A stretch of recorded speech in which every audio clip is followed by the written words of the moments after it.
I'll let her. You were given an opportunity. opportunity. Yeah, so you were given an opportunity to go to ISF, and you said, "I don't want to do that." Right? I was kind of scared and didn't know, like, with the courts. Well, I mean, ISF would be better than prison. Yes. And I know there's a lot of females in there that don't have a stack of write-ups like this. They don't call officers bitches. We're looking at 2 weeks ago. Bitch, you've been waiting all day to just write me up. You don't. So you're on felony probation and you're using drugs, knowing it could send you to prison. And Mr. Chambers, in cause number 2137015, I have a motion to revoke your unadjudicated probation. Shows that you were placed on probation September 14th of 2022 for the offense of aggravated assault, family violence, second degree felony, and that was a 10-year deferred probation. Is that correct? This motion alleges that you violated your probation. Count 1 alleges that you failed to report as directed to the probation department February 12th, February 28th, April 8th, and May 8th of 2024. And how do you plead to that charge? I mean, is that true or not true? I'm sorry. And then Count 2 alleges that you failed to work faithfully at suitable employment and provide verification of that. And is that true or not true? Count 3 alleges that you provided a urine sample January 22nd and April 22nd of 2024 that tested positive for tetrahydrocannabinol. And is that true or not true? THC, marijuana. Is that true? Count 4 alleges that you failed to provide verification of performing your community service hours. And is that true or not true? Count 5 alleges that you failed to provide verification of entering and successfully completing the Battering Intervention and Prevention Program. Is that true or not true? I have a certificate that I completed that program. Okay. Count 6 alleges that you failed to submit to alcohol or drug screening March 22nd of 2024. And is that true or not true? So it'd be not true. 2, 6. Count 7 alleges that you failed to provide verification of entering and successfully completing the Moral Recognition Therapy, the MRT program. Is that true or not true? I don't know, 'cause she told me to complete the bill class first. I did not complete the bill class. Okay, so I'll put not true for 7. You start the other class, because that's the class you do with the prom. I'm not sure. I know start the one of the classes. Okay. Count 8 alleges you're behind in your court-assessed fees as of May 21st, 2024 in the amount of $225. And is that true or not true? Did you enter your pleas of true to counts 1, 3, 4, and 8 freely and voluntarily? And did you plead true to those counts because they're actually true? I have here on the tablet some documents that have your signature on them that the state has marked as exhibit number 1. Before you signed these, did you go over them with Mr. Rojas? And do you fully understand them? And you understand if I follow the agreement you made with the district attorney, you'll be waiving or giving up any right to appeal. And the agreement that you've reached is for a cap of 5 years. So I can give you 5 years if I revoke your probation. I can give you less. It'll all depend on the information I receive at a sentencing hearing. Do you understand? State tenders number 1. No objection. It's admitted. Is there any evidence that Mr. Chambers is not competent? No, Your Honor. All right, so I'm going to find that you entered your pleas of true to counts 1, 3, 4, and 8 freely and voluntarily. Find those counts true, find sufficient evidence to find you guilty. However, I'm going to reset your case for sentencing so that the probation department can do an updated report. That'll give me more information about you, your case, and then we'll come back for sentencing. All right, you can go back with the bailiff. Howard? And Ms. Howard, you're in cause number 22-39924 on probation for deadly conduct, discharging a firearm. Given a 6-year deferred probation, June 10th of 2024. Motion to revoke was filed. Entered pleas of true to counts, looks like 1 through 9, and then 11, 12, and 13. I've received an updated pre-sentence report. Has everyone had an opportunity to review that report? Defense has. Mr. Kimler, go ahead. Your Honor, Ms. Howard has struggled on probation, and I say that really, it was a kind of a polite way of saying she really hasn't done a whole lot while she's been on probation, except test positive for THC and alcohol. In talking with her and trying to understand why she didn't make more of an effort on probation, I think that she, again, and I'm perhaps sound like a broken record in these cases, but I do think she suffers from some underlying mental health issues that have to do with depression. The court would note in the report that she did have a stillbirth, and I think that that's affected her. Of course, that's not an excuse, but, and then, of course, she refused to help with ISF and substance abuse. And again, I'm not an expert, but I think part of her problems with the THC and alcohol stem from self-medication. And I do think she would benefit from ISF, substance abuse, and she, I believe, wants to do that now. But really, she needs treatment for depression and get her serotonin levels back. I mean, again, I'm not an expert, but to get her serotonin levels balanced out. And perhaps she would perform better. I think she's had an opportunity since she's been in jail, really about 120 days, to reflect and introspect and gain some insight into her position here. And she's told me during our discussions that she does want to keep a felony off of her record. She does have plans for the future that a felony would compromise. And she really wants to do the probation and is willing to do the ISF. Now, I know I've looked at these incident reports from the jail, and it seems that this is kind of a recurrence with people that are detained pending resolution of these incident reviews for these reports to be generated. And I'm not questioning or asking the reports. I'll just note that it appears to me from looking at the reports that they all derive from her interactions with one corrections officer. Not all, but most. Most of them, but then again, I'll leave it to Ms. Howard to kind of explain that to you, maybe what's going on there at the jail with these reports. She has a support system available, just running in the back, or all here is flow. She can be on probation. She said Why did you go to ISF? Why did you? I'll let her. You were given an opportunity. opportunity. So you were given an opportunity to go to ISF, and you said, "No, I don't want to do that." Right? I was kind of scared and didn't know like what the courts was gonna tell me. And Well, I mean, ISF would be better than prison. yes, ma'am, I know that, but I was just scared I wanted to just buy me some time and actually do my probation, because I know I admit to all my wrongdoings. I wasn't ready to go to prison or ISF. But you know it's going to be one or the other. Yes, ma'am. You're not going to not do all this and me go, okay, well, let's go right back out on probation. Yes. You know it doesn't work like that. Yes, ma'am. So tell me what's going on with you and Miss Bobo. I'm not gonna say she picks, but it's a lot of picking going on with that officer. Do you think if you, from day one, were just following the rules, Yes, ma'am. that you probably wouldn't have that issue? Yes, ma'am. You know what I mean? Yes, ma'am. So, from what I can tell, from the time you got in there, you didn't follow the rules right. Yes, ma'am. She got frustrated, and then it's all right. Well, I don't want to interrupt you. It's okay. She got frustrated probably pretty quick because her job is just to try to make you guys follow the rules. When you're not, then they're gonna pick because you're still not following the rules. Yes, ma'am. You know what I mean? So if you did that from the beginning, she wouldn't have been watching you more closely. She wouldn't have been worried maybe so much. But if you continue to break the rules, it's her job to enforce those rules. That's not picking, right? Yes, ma'am. That's enforcing the rules. It's just there to do her job. And I know there's a lot of females in there that don't have a stack of write-ups like this. Yes, ma'am. They don't call officers bitches. You know? We're looking at 2 weeks ago. Bitch, you've been waiting all day to just write me up. That's after all these pages of the other incident reports. She probably is waiting to write you up because she knows you're not going to follow the rules. Yes, ma'am. Okay? Mr. Smith?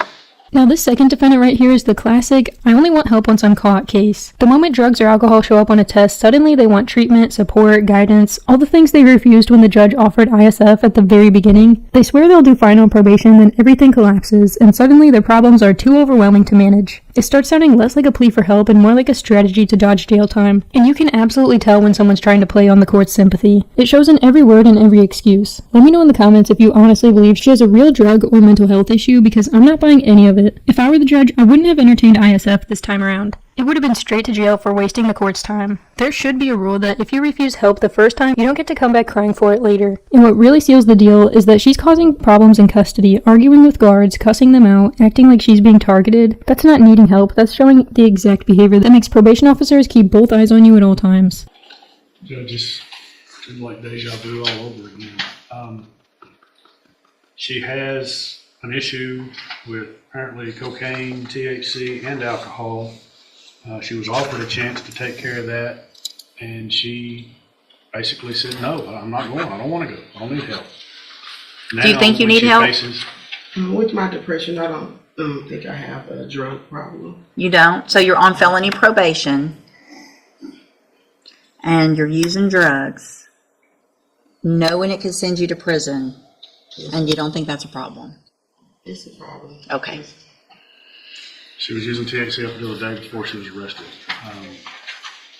I think she's saying that now just so that she doesn't wind up going to prison. I don't think it's going to be effective in that. Thank you, Mr. Smith. So I don't disagree with Mr. Smith. Ms. Howard, you're on probation for something very serious, but you don't have a lot of criminal history. I mean, you're one of the ones that should be able to complete this. Yes, ma'am. And You I know. can. I don't doubt that. I mean, you've got people here. Not everybody has people sitting here in the courtroom when they come to court. Yes, ma'am. Some people really are on their own, but you're not using that help through probation, through your family. And if you don't, you are going to end up in prison. Yes, ma'am. So here's what I'm going to do, and I don't want you to misunderstand anything I'm about to say, because this is your chance. And there's going to be a very important caveat to all of this, and that's going to include not getting in trouble. Talking about that in a minute. We're going to find that you entered your pleas of true to count 1 through 9 and 11 through 13 freely and voluntarily. Find those counts true. Yes, ma'am. Find sufficient evidence to find you guilty and revoke your probation. I'm not going to do that today. I'm going to continue you on probation. I am going to order that you enter and successfully complete the ISF, the substance abuse track of the ISF program. When you get out of that, the aftercare will be the JCDI program. And you're going to be on zero tolerance. You will be required to wear a drug patch. If that drug patch comes positive, you're right back in here and you're looking to go to prison for up to 10 years. Just that simple. Now here's probably what's going to be the hard part.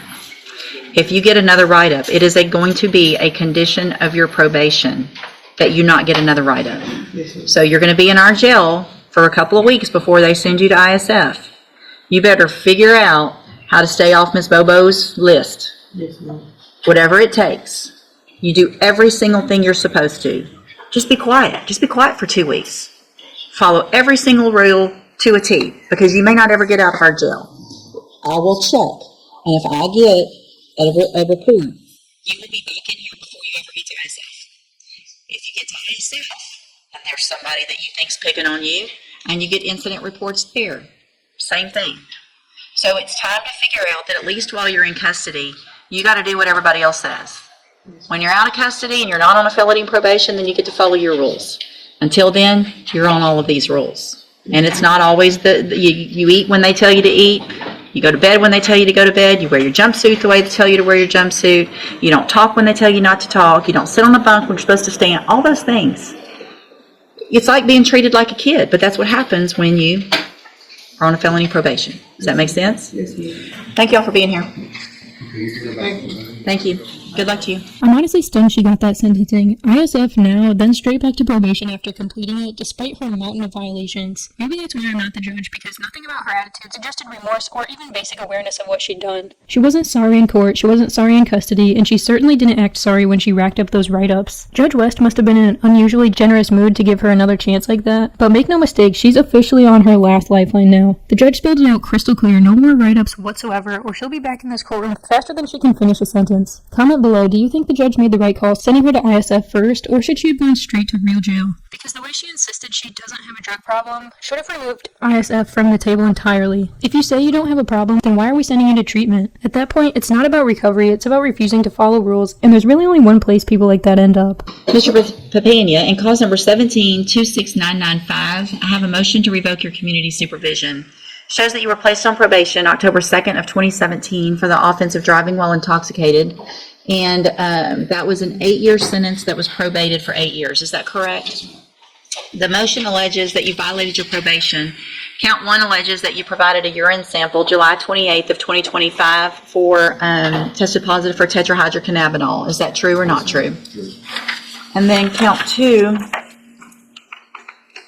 alleges that you failed to provide verification of attending program guidelines and rules of the mental health initiative caseload. Is that true or not true?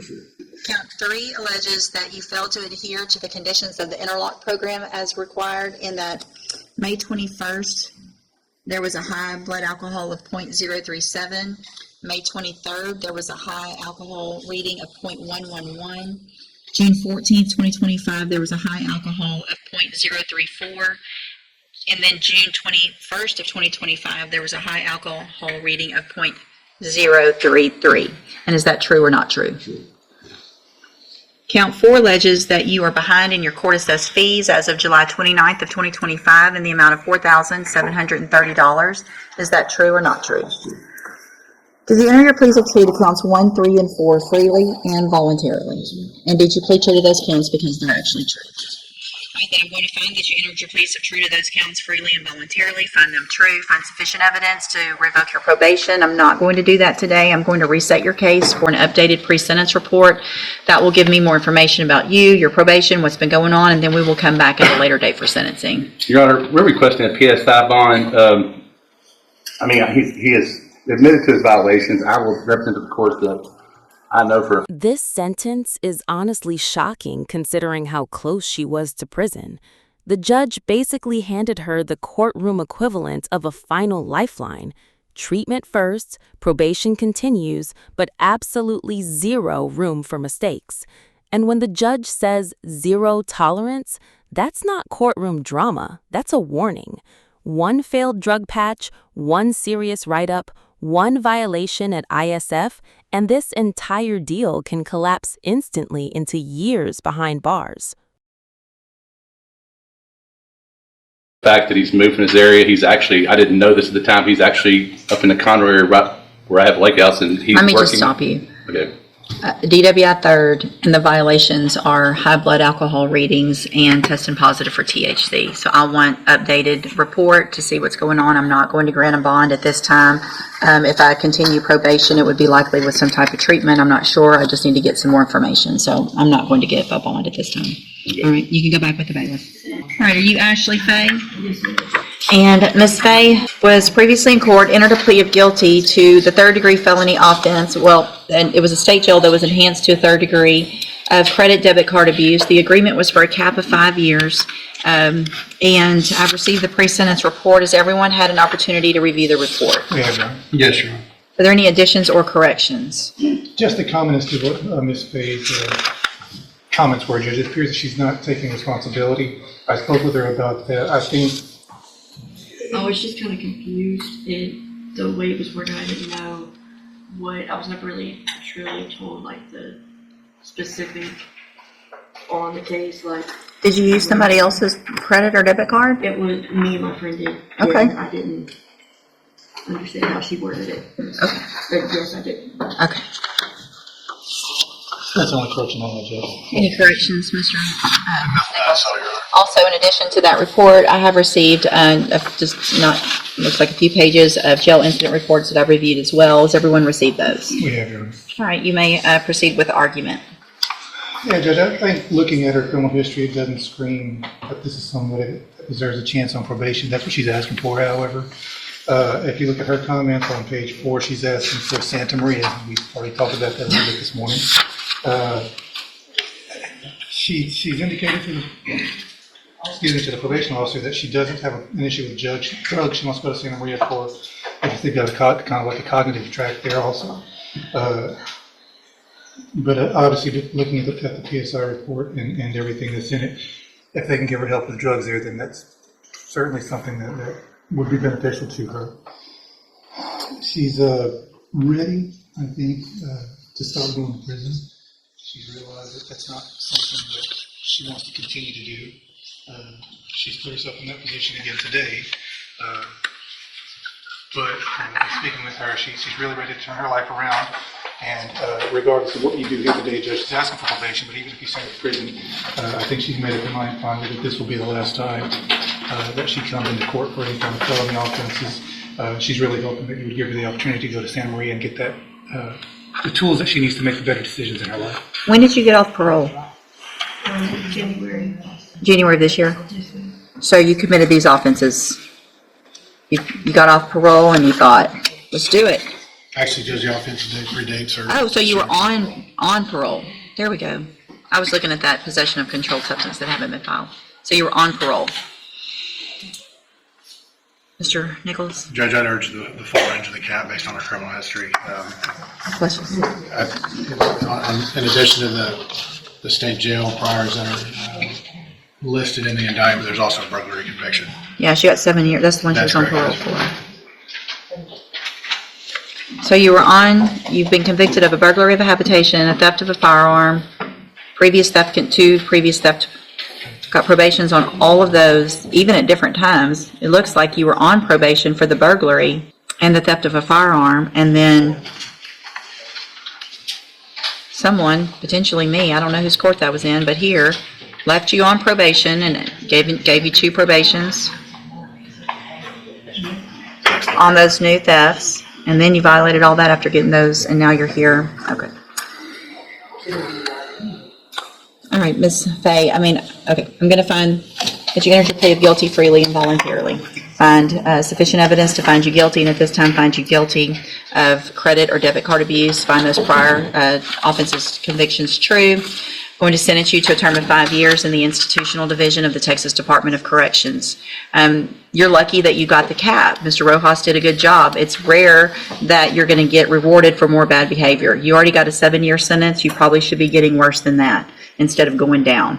So you will receive credit on that sentence for any time that you've been in custody that the law gives you the right to receive.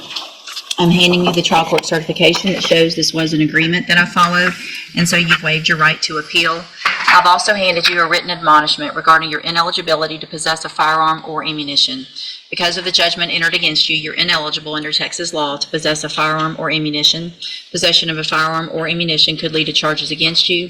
Firearm is a legal term, and you should read the written admonishment I provide you to see what devices qualify as a firearm. If you have questions about the laws that make you ineligible to possess a firearm or ammunition, or about how long that lasts,